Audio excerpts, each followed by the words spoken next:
There are 2 that have Christmas themes, there are 2 that have religious themes, and the rest are just general vibes. This is a stack of books that I recommend if you are wanting some wintry feelings. So whether this is that you're wanting to read something after Christmas, if you so celebrate, or if you don't celebrate and you are wanting to delve into seasonal reading regardless, here's a list. So I'm going to start off with the Christmas ones, get them out of the way. So first up is The Very Merry Murder Club, which is edited by Serena Patel and Robin Stevens and illustrated by Harry Woodgate. This is a middle grade anthology of short stories by a variety of different authors, and I really enjoyed this. The illustrations are fabulous, and this one puts your detective skills to the test with these fiendishly fun and festive mysteries. This book is so incredibly diverse, really engaging to read. Obviously it's middle grade, so as an adult it's a nice quick one, and it is just such a fun read. It is very British based, just FYI for you non-Brits out there. So yes, this is just a fantastic read. I don't really read that many Christmassy books, and I had a really fun time with this one. This one was foisted upon me by the wonderful Hannah from Ladder M, and I am very glad for it. And then the other definitively Christmas related read, and that is The Lion, the Witch and the Wardrobe by C.S. Lewis. This is also one of the religious ones because, of course, this is all an allegory for Christianity. If you have never read this series before, you can just start with this, although it is technically a book 2. But it was the first one written and published. The whole Narnia series is weird. There are many issues with the Narnia series, however, this one is mainly fine, other than some sexism that is pretty standard for the time, but also he wanted to make an adventure story for his niece, and so the women are, for the time, quite doing stuff.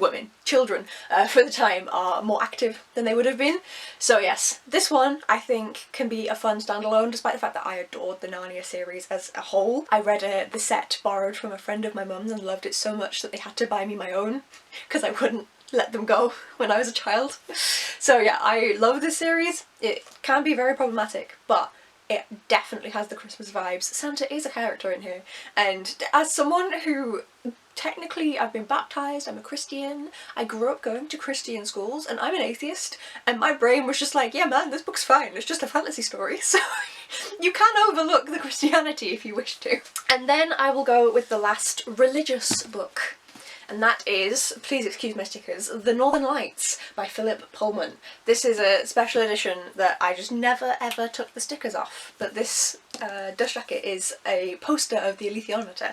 If you've never read this series, again, it has a lot of discussions on Christianity and other similar religions, and is set primarily for this book in the North Pole is where they're travelling to, so you've got a lot of snow, a lot of wintry vibes. This one's less Christmas, more winter. This one is the 3rd book in a series, but if you have read the series, or if you don't mind diving in, we have The Arctic Incident by Eoin Colfer, the 3rd book in the Artemis Fowl series. This is a middle grade series and is so much fun. It is about a very clever young boy who is ignored and abandoned by his parents. Is he an orphan? No, his father's being held to ransom, so yeah, no, his parents are alive, they just don't care about him. He's very rich and very smart, and he decides in the 1st book that he's going to try and kidnap a fairy or an elf, because they must exist, and it all goes from there, and it is looking at this world that has mythological creatures underground hidden from humanity, and Artemis Fowl manages to uncover them and ends up getting embroiled in their world. This is just, it's a really fun series, and Arctic Incident if you're wanting some wintry vibes. A book that I read recently, this is the only one that I've read any time recently actually, and that is A Winter's Promise by Christelle Dabos. This is translated from French. This is a fantastical series where people live essentially in different worlds, in areas of the world, and there's a young woman that we are following. She's very nerdy, she doesn't want to marry, she only cares about her museum, and she is told that she's being married off and she doesn't get a choice, and she will be ostracised and never allowed to return to her family or her home ever again if she doesn't just go ahead and get married to this man. And this man lives in what is essentially fantasy Siberia with horrendous politics, and she doesn't know what she's doing, and she's trying to survive, and there's interesting magic, and I think this is a very slow read. I read it by audiobook, which was definitely helpful, but I really enjoyed it, and I enjoyed the world building, and I'm excited for more. But yes, this definitely, of course, has snowy, wintry vibes. Then this one, I found out later in life, is actually a bind-up of 2 books. North Child by Edith Patou. I read this as a child and really enjoyed it. In this story, a young woman is taken to live in a castle on the back of a bear, and she is in this castle alone apart from a stranger who appears in the middle of the night and she doesn't know who they are. She then, trying to find out about the stranger, does something that she shouldn't, and she has to travel across on an epic journey to save the one that she loves and fulfill her true destiny. This one is a very easy read, as I remember, and just really enjoyable. And of course, Polar Bear, Winter. The penultimate book is another book in a series, and this one you do need to read the first book for, but I refuse to not include it, and that is The Riddle by Alison Croggon. This is the 2nd book in the Books of Pellinor series.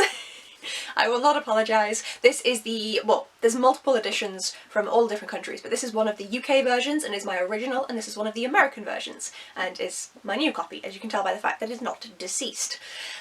This is... So in the first book there is a young girl who is saved from enslavement, and it turns out that she actually has magic, and so they try and save the world from these dark powers.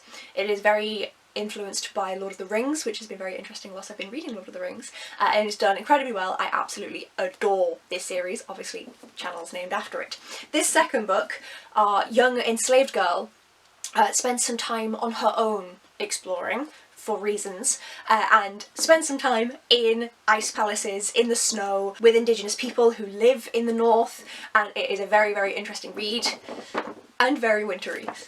I need to stop wiggling it because it makes a noise, but yes, this is one that I am thinking of rereading just on its own during the winter months, because it's just, the vibes are immaculate. There is a Winter King, if anyone's interested. You romantasy people, there is a Winter King and a slight romance, so like, just saying, but also for you people that hate romance, there is just enough. It's fine. And then the final book I'm going to mention is The Boy at the Mall, The Fox and the Horse by Charlie Mackesy. This is a book that is more about coming to terms with life and with who you are. It is primarily illustrations, for example here. But quite often when you see the horse and the boy travelling, they are travelling in snowy environments. And so this one is a really fun one to read over the winter season and to just think about the year that has recently passed, and think about what's going to happen in the year that is upcoming. So yes, this is a gorgeous, gorgeous work of art, the entire book. Every single page is like that. It's gorgeous. How many times can I say gorgeous? And those are some wintry recommendations. I have a few from series, a few different age brackets, a few that are religious-y and Christmassy, and a few that aren't, so hopefully something here will have tickled your fancy.